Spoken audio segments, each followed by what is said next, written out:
Have you ever felt a knot in your stomach when the doorbell chimes? Someone stands at your door, eager to visit, to chat, but a quiet resistance wells up inside, urging you to turn them away. You don't despise people or harbor bitterness toward the world. You simply treasure your tranquil home, your steady rhythm, your inner peace. If this strikes a chord, pause and breathe. Carl Jung, the pioneer of analytical psychology, viewed this not as a fault but as a signal of your psyche's deeper yearnings, guiding you toward a profound inward journey. I'll share 6 insights from Jung's work that explain why some shy away from hosting guests and how this reflects a vital psychological process. If you've ever felt a pang of guilt for craving solitude, you might discover it's about growth, not deficiency. Do unexpected visitors unsettle you? Drop a comment below. I'd love to know if this resonates.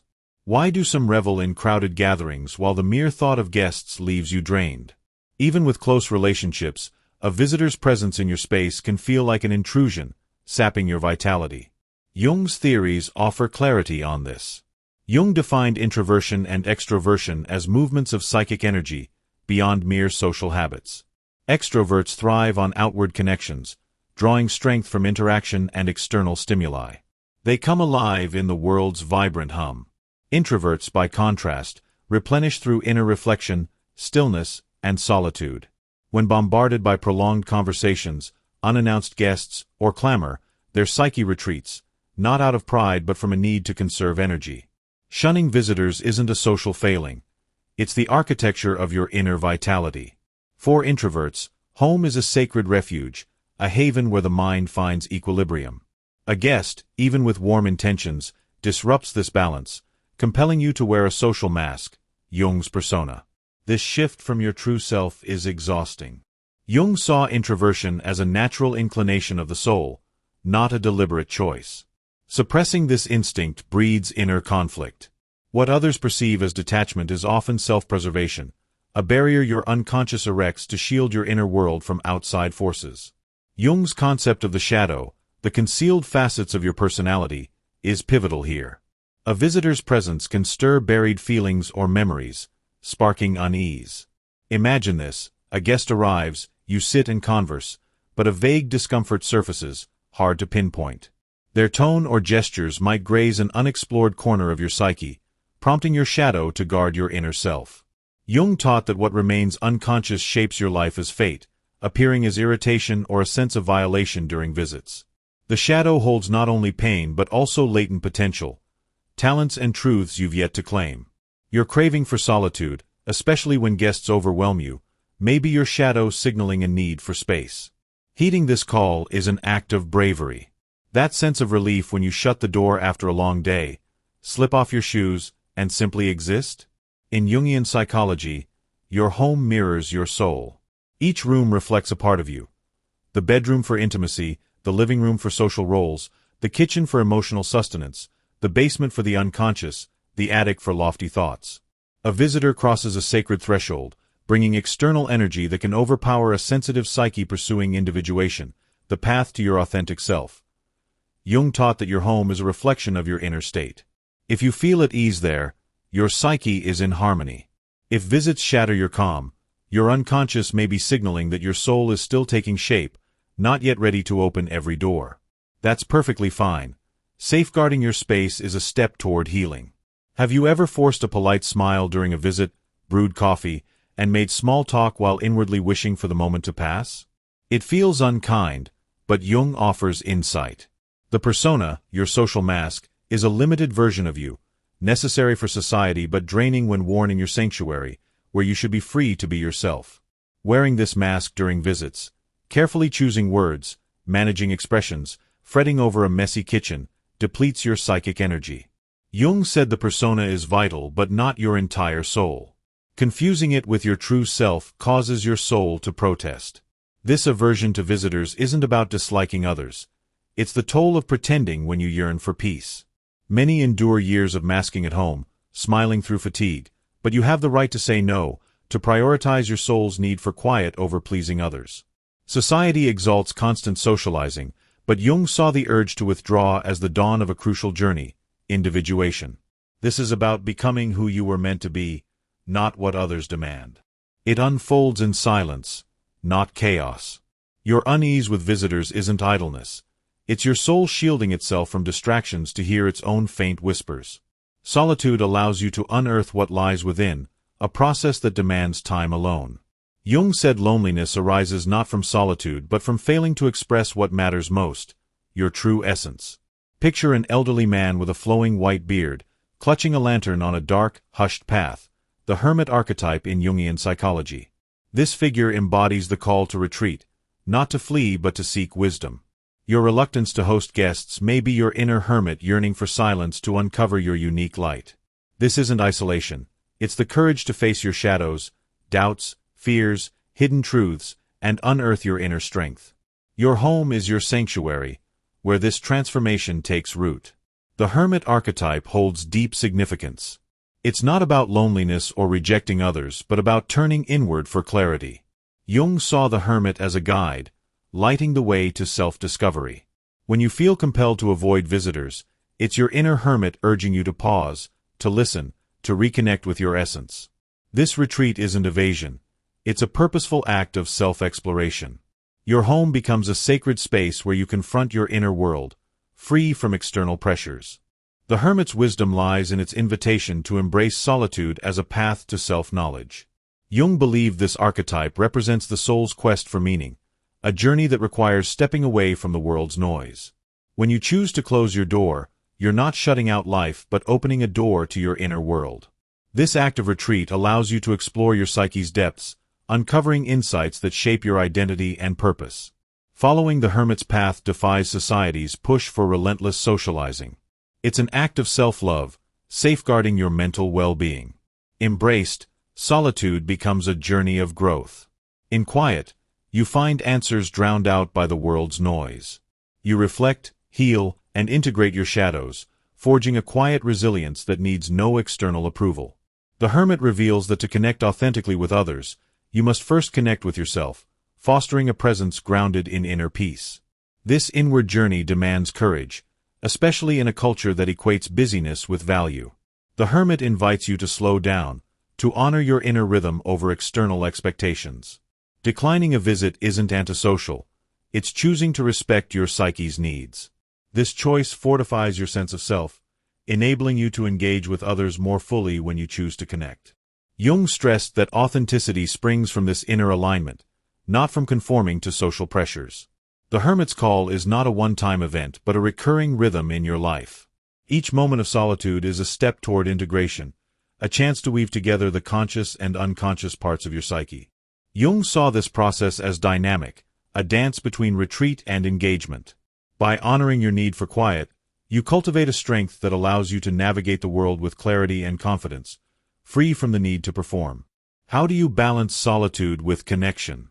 Jung advocated a dialogue between your inner and outer worlds. The hermit calls for introspection, while the world demands engagement. The art lies in honoring your boundaries without shutting out others entirely. Create rituals, a solitary walk, a morning routine just for you, to protect your space. Nurture bonds with those who respect your needs. This balance is challenging but liberating. You owe no explanations. Your soul knows its requirements. Achieving this balance requires intention.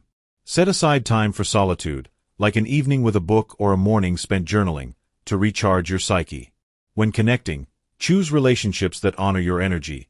Friends who grasp your need for quiet, family who respect your limits. Jung emphasized that true connection flows from authenticity, not obligation. By valuing your inner rhythm, you create space for meaningful interactions without compromising your well-being. This equilibrium isn't about flawlessness but about heeding your inner signals. Fatigue or unease signals a need to retreat. Energy invites engagement. Jung's concept of individuation encourages this dynamic interplay, honoring both your need for solitude and your capacity for connection. Over time, this practice crafts a life that mirrors your true self, not others' expectations, fostering a sense of wholeness that radiates outward. Practical strategies can ground this balance. For instance, schedule regular moments of solitude, such as a quiet hour each evening to reflect or a weekend morning for creative pursuits. These rituals recharge your inner reserves, preparing you for meaningful connections. When engaging with others, set clear boundaries. perhaps limiting visits to specific times or durations. Communicate your needs openly, saying, "I'm taking some time for myself today," and trust that true friends will understand. You might also cultivate a personal sanctuary, a physical space that embodies your inner hermit. This could be a cozy corner with a favorite chair, a shelf of cherished books, or a quiet park bench where you feel at peace. This space becomes a touchstone, a place to return to when the world feels overwhelming.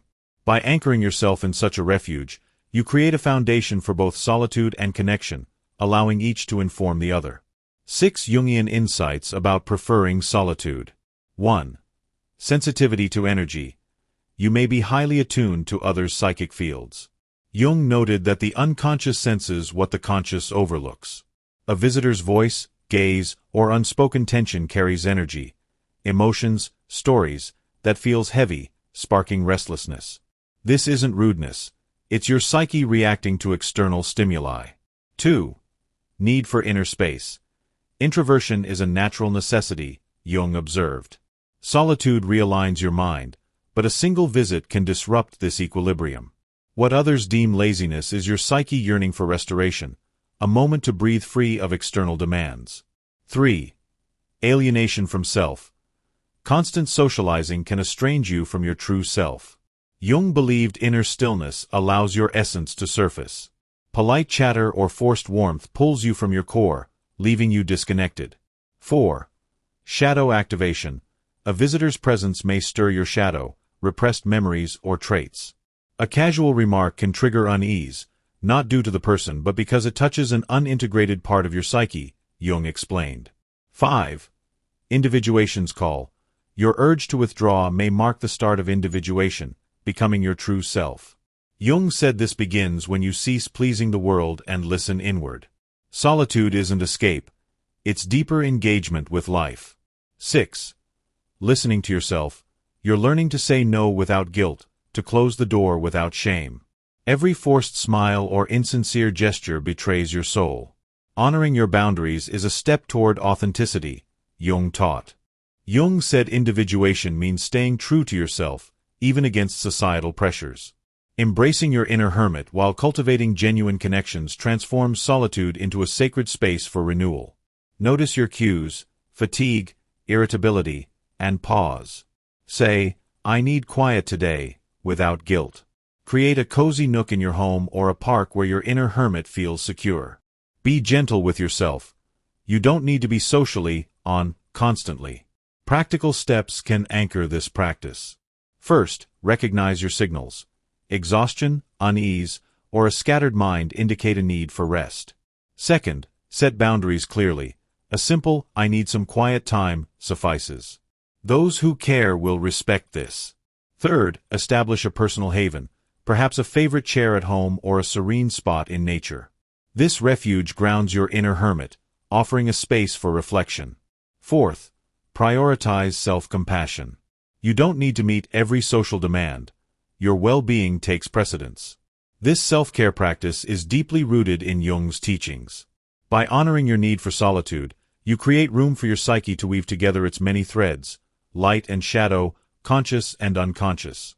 This integration builds inner strength, enabling you to face the world with clarity and purpose. Your home, your silence, becomes a crucible for transformation, where you uncover the truths that define your essence. Solitude is not merely absence of others. It's a space for presence with yourself. Jung's insights reveal that this preference for quiet is a powerful act of self-assertion. When you choose solitude, you choose to listen to your soul's whispers, to explore its depths without distraction. This choice is not a rejection of others but a commitment to your own growth, a step toward becoming whole in a world that often pulls you outward. The journey of individuation is not linear but cyclical, a continuous dance between solitude and connection. Each time you retreat, you gain clarity that enriches your interactions with others. Jung believed this process is the heart of psychological growth, a path to integrating all parts of your psyche into a cohesive whole. By valuing solitude, you build a foundation for authentic relationships, grounded in self-awareness rather than external expectations. Honoring your need for solitude is honoring your soul. Jung's work celebrates the uniqueness of every psyche. There's no right or wrong way to be, only your way. If that means staying home, away from visitors, you're not odd or unlovable. Your silence, your home, is where your soul flourishes. In that quiet space, you gain the strength to meet the world authentically, with inner peace. Your love of solitude is valid, a sacred expression of your soul. This journey's end is merely your beginning. We've explored Jung's 6 insights, encountered the hermit, and recognized solitude as a wellspring of wisdom. Look inward with compassion. Your desire for quiet isn't a flaw but a deep bond with your psyche. Your boundaries aren't selfish, they're acts of self-care. In your home's silence, you blossom, becoming more your true self each day. The path of individuation is lifelong, but each moment of solitude draws you closer to your core.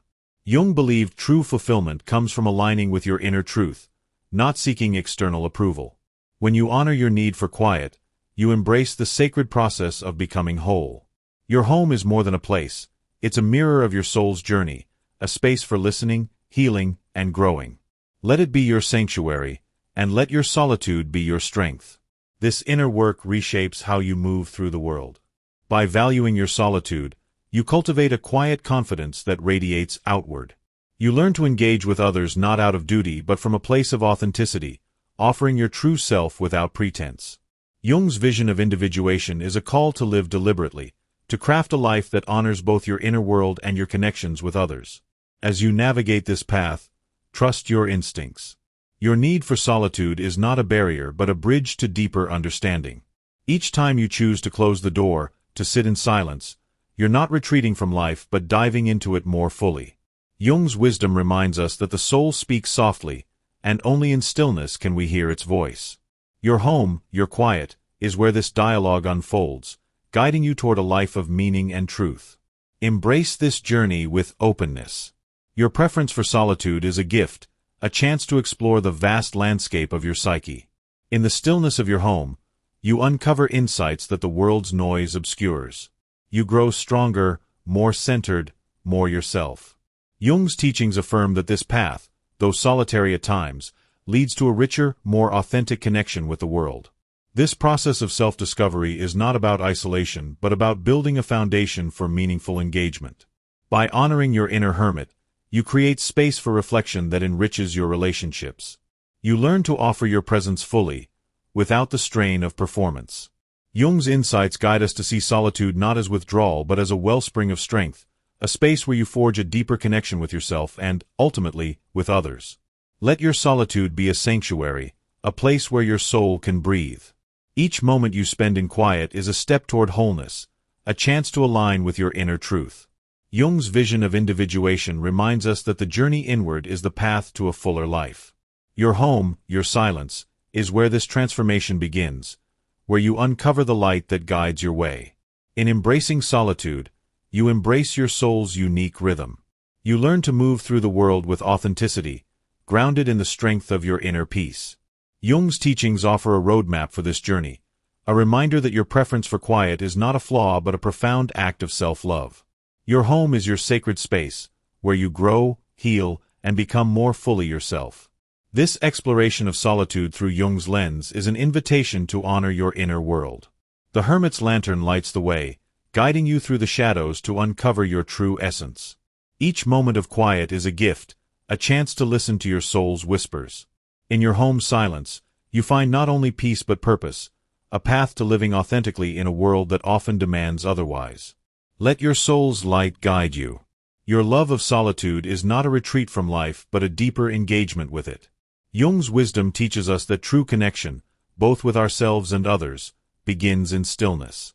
Your home, your quiet, is where this journey unfolds, where you become more your true self each day. Embrace this path, and let your solitude be your strength.